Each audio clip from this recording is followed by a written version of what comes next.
लोग कंप्रेसिबिलिटी देखते हैं फ्लूइड मैकेनिक्स में। एज टू कंप्रेस मतलब कंप्रेस करने का जो किसी भी चीज़ को कंप्रेस करने में जो मतलब कंप्रेस करने का जो प्रोसेस है उसको कंप्रेसिबिलिटी कहता है। डिफिनीशन इसका जैसे कि वॉल्यूमेट्रिक स्ट्रेंथ पर कंप्रेसिव स्ट्रेस को हम कंप्रेसिबिलिटी बोल सकते हैं। इसको बीटा से डिनोट किया जाता है।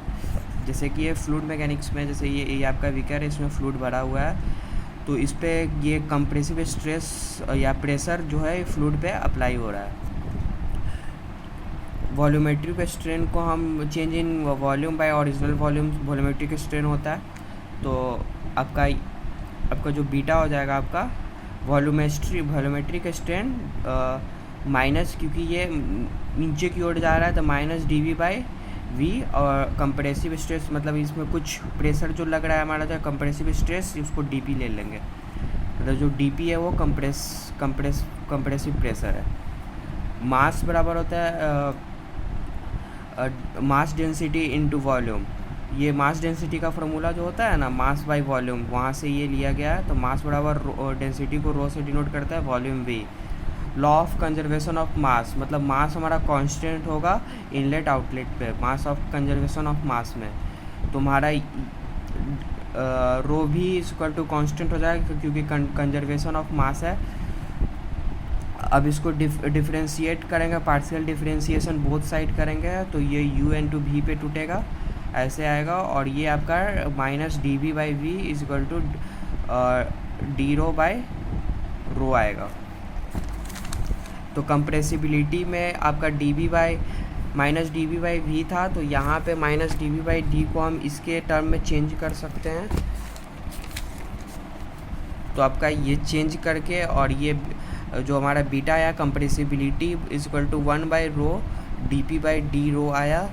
तो D P change in density, D rho आपका चेंज इन डेंसिटी हो जाएगा क्योंकि ये डिफरेंशिएशन है चेंज इन डेंसिटी, और डी पी जो हुआ चेंज इन प्रेशर हुआ। तो हमारा जो बीटा हुआ फंक्शन हो गया आपका रो का, क्योंकि यहाँ से पता चल रहा है कि जो रो चेंज होगा तो आपका कंप्रेसिबिलिटी या बीटा भी चेंज हो रहा है। तो ये आपका बीटा जो हुआ वो फंक्शन हुआ आपका डेंसिटी का। तो केस 1 में देखते हैं, जो हमारा रो है वो प्रेशर का भी फंक्शन, यहाँ पे देख सकते हैं ये प्रेशर का भी फंक्शन है। तो रो इज डेंसिटी बराबर फंक्शन ऑफ प्रेशर है, प्रेशर के साथ डेंसिटी भी चेंज होगा।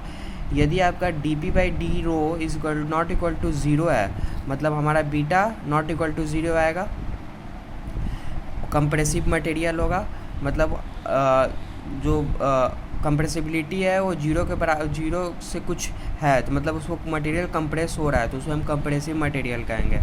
और सेकंड में जो हमारा रो है वो नॉट यहाँ पे बराबर फंक्शन ऑफ प्रेशर था, यहाँ पे इक्वल फंक्शन ऑफ प्रेशर है। तो प्रेशर के साथ डेंसिटी चेंज होगा, मतलब प्रेशर बढ़ाएंगे तो हमारा डेंसिटी भी कुछ चेंज होगा। तो डेंसिटी जब चेंज हो रहा है तो हमारा जो फ्लूइड है वो कंप्रेस हो रहा है, मतलब डेंसिटी चेंज हो रहा है तो मतलब वो उसका पार्टिकल्स और नज़दीक आ रहा है और वो कंप्रेस हो रहा है, तो उसको हम कंप्रेसिव मटेरियल बोलेंगे। Thank you.